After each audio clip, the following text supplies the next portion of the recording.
আসসালামু আলাইকুম এভরিওয়ান, আশা করি সকলেই ভালো আছেন। আজকে আমি তৈরি করব রেস্টুরেন্ট স্টাইলে নাচোস। এটি খেতে খুবই সুস্বাদু। আমরা অহরহ রেস্টুরেন্টে অনেক টাকা খরচ করে এটি খেয়ে থাকি।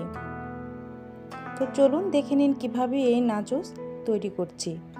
আমি 1 কাপ পরিমাণ ময়দা নিয়ে নিয়েছি। দিয়ে দিচ্ছি স্বাদ অনুযায়ী একটু লবণ, দিয়ে দিয়েছি সামান্য পরিমাণ তেল। তেলটি লবণটি ভালোভাবে ময়দার সঙ্গে মিক্সড করে আমি নর্মাল টেম্পারেচারে থাকা পানি দিয়ে একটি ডো তৈরি করে নেব। আমরা যেভাবে পরোটার ডো তৈরি করি ঠিক সেই প্রসেসেই আমরা এই ডোটি তৈরি করে নেব। এটি কিছুক্ষণ রেস্টে রেখে দেব যেন সুন্দর মতো এটি সেট হয়ে যায়। এখানে আমি মুরগির বুকের মাংস ছোট ছোট কিউব করে কেটে নিয়েছি। এখানটায় এবার এটি স্বাদ মতো লবণ দিয়ে দিচ্ছি। পরিমাণ অনুযায়ী আপনারা এখানটায় লবণ ব্যবহার করবেন। দিয়ে দিচ্ছি 1 চামচ লাল মরিচের গুঁড়ো, অ্যাড করে দিচ্ছি 1/2 চামচ পরিমাণ গোলমরিচের গুঁড়ো, 1 চামচ পরিমাণ ওস্টার সস, দিয়ে দেব সয়া সস 2 চামচ পরিমাণ, দিয়ে এর মধ্যে অ্যাড করে দেব এবার আদা এবং রসুন বাটা 1 চামচ পরিমাণ। আপনাদের কাছে যদি ওস্টার সস অথবা সয়া সস না থেকে থাকে এটি স্কিপও করতে পারেন। ভালোভাবে মিক্সড করে আমি একপাশে রেখে এবার প্যানে দিয়ে দিচ্ছি 1 টেবিল চামচ পরিমাণ বাটার। বাটারটি যখন মেল্ট হয়ে যাবে তখন আমি এখানটায় অ্যাড করে দেব যে মাংসটি ম্যারিনেট করে রেখেছি সে মাংসের কিউবগুলো। সুন্দর করে এটি ফ্রাই করে নেব। এবার এর মধ্যে মাংসগুলো ঢেলে দিয়ে ভালোভাবে একদম লো হিটে মাংসটি ভালোভাবে ভেজে নেব যেন সুন্দর মতো এটি ভেতরটা সেদ্ধ হয়ে আসে। দেখতে পাচ্ছেন এবার আমার মাংসগুলো একদম ভাজা হয়ে গিয়েছে। ভাজার পর চেহারাটা এরকম হবে। এবার আমি চলে যাব যে ডোটি আমি রেডি করে রেখেছিলাম সেই ডোটি এবার ভালোভাবে আবারও একটু ময়ান দিয়ে নেব। নেওয়া হয়ে গেলে এবার আমি একটি চষি তৈরি করে রুটি বেলে নেব। অবশ্যই রুটিটি খুব পাতলা না, মোটা আকারেই বেলে নেব যেন সুন্দর মতো এখান থেকে আমি 5 থেকে 6টি চষি তৈরি করে নিতে পারি। আশা করি আমার এই রেসিপিটি আপনাদের ভালো লাগবে এবং আপনারা যদি A to Z পর্যন্ত শুরু থেকে শেষ পর্যন্ত এই ভিডিওটি স্কিপ না করে দেখেন তাহলে অবশ্যই একদম রেস্টুরেন্ট স্টাইলে আপনারা এই নাচোসটি তৈরি করে নিতে পারবেন। আমি এখানটায় গ্লাসের মাথা দিয়ে এই রুটিটি কেটে নিচ্ছি। দেখতে পাচ্ছেন মোটা মোটা চষির মতো করে কেটে নেব। এবার আমি প্রত্যেকটি চষি এভাবে হাত দিয়ে চেপিয়ে চেপিয়ে রেখে দেব। এবার এর উপরে আমি পর্যাপ্ত পরিমাণ তেল ব্যবহার করব। তেল দেওয়ার মূল কারণ হচ্ছে যেন একটির সঙ্গে আরেকটি একদম লেগে না যায়, এটি যেন পরবর্তীতে আমরা হাত দিয়ে খুলে ফেলতে পারি সেজন্য এই তেলটি ব্যবহার করতে হবে। এবার হাত দিয়ে চেপে চেপে সম্পূর্ণটি তেল দিয়ে উপরটি মেখে নেব। নেওয়া হয়ে গেলে এর উপরে শুকনো ময়দাটি এর উপরে ছড়িয়ে দেব যেন প্রত্যেকটি এই চষির উপরে ময়দাগুলো থেকে যায়। তারপর একটির সঙ্গে আরেকটু আমি চেপিয়ে চেপিয়ে এখানটায় প্রেস করে একদম মোটা একটি চষি তৈরি করে নেব। দেখতে পাচ্ছেন কি প্রসেসে আমি এটি তৈরি করে নিচ্ছি। সেমভাবে আপনারা অবশ্যই এটি তৈরি করে নেবেন। আর আপনাদের সুবিধার্থে বলে দেই এখানটায় অবশ্যই প্যাকেটের ময়দাটি ব্যবহার করবেন। কোনোভাবে আটা অথবা চালের আটা কোনোটি ব্যবহার করা যাবে না, ময়দাই শুধু ব্যবহার করবেন। রুটিটি আমি বেলে নিচ্ছি। দেখতেই পাচ্ছেন উপর থেকে লেয়ারগুলো খুলে আসার চেষ্টা করছে। এই জন্য আবারও একটু সামান্য ময়দা নিয়ে আমি রুটিটি ভালোভাবে বেলে নেব। রুটিটি যত সুন্দর করে বেলে নেবেন তত সুন্দর একটি পাতলা যদি রুটি হয় তাহলে নাচোসগুলো একদম পাতলা মুড়মুড়ে হবে। এবার আমি রুটিটি হালকা তাপে উপরের পাশটা ভেজে নেব। নেওয়া হয়ে গেলে পরের উল্টো দিক করে আবারও ভেজে নেব।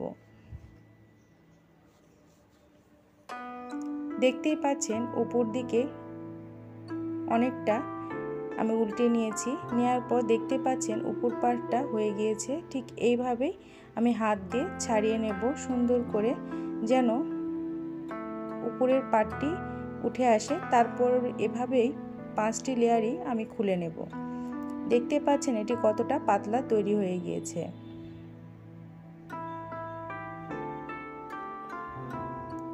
একে একে প্রত্যেকটি লেয়ার এভাবেই খুলে নেব।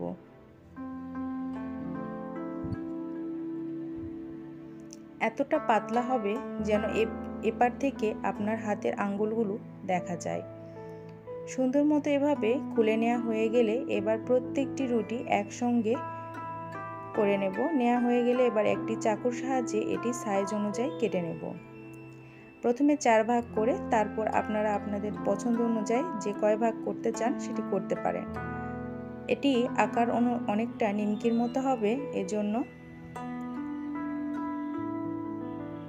আপনারা এটি মোট 8 ভাগ করে কেটে নিতে পারেন। দেখতে পাচ্ছেন একদম নাচোসের শেপে চলে এসেছে। প্রত্যেকটি রুটি একটি থেকে আরেকটি আলাদা হয়ে আছে। এবার আমি একটি সস তৈরি করে নেব। এর জন্য পাতিলে দিয়ে দিয়েছি 2 টেবিল চামচ পরিমাণ বাটার। বাটারটি যখন মেল্ট হয়ে যাবে এখানটা অ্যাড করে দেব 2 চামচ পরিমাণ ময়দা। ময়দা দিয়ে অ্যাড করা হয়ে গেলে অবশ্যই ময়দাটি ভালোভাবে ভেজে নেবেন। আমি এখানটায় ভিডিওটি লম্বা হয়ে যাওয়ার কারণে সম্পূর্ণটি দেখাইনি। আপনারা অবশ্যই ময়দাটি ভালোভাবে ভেজে নেওয়া হয়ে গেলে এখানটা 1 কাপ দুধ, আমি লিকুইড দুধ ব্যবহার করেছি। 1 কাপ লিকুইড দুধ আপনারা এখানটায় অল্প অল্প করে অ্যাড করে দেবেন। এতে করে লিকুইড একটি বাটার তৈরি হয়ে আসবে। এর মধ্যে যখন বাটারটি অনেকটা ঘন হতে লাগবে এর মধ্যে দিয়ে দিব 1/3 কাপের মতো চিজ। চিজ দেওয়ার কারণে এই সসটি খেতে আরও বেশি মজা লাগবে। আপনার এখানটায় সামান্য একটু লবণ এবং দিয়ে দিবেন সামান্য একটু গোলমরিচের গুঁড়ো। এখানটায় গোলমরিচের গুঁড়ো এবং লবণটি স্কিপ হয়ে যাওয়ার কারণে আমি দেখাতে পারি নাই। অবশ্যই দিয়ে দিবেন, তাহলে টেস্ট অনেক মাত্রায় বেড়ে যাবে। দেখতে পাচ্ছেন এটি কতটা সুন্দর একটি সস তৈরি হয়ে এসেছে। আমি গরম তেলে এবার প্রত্যেকটি এই নাচোসের শীটগুলো ছেড়ে দিচ্ছি।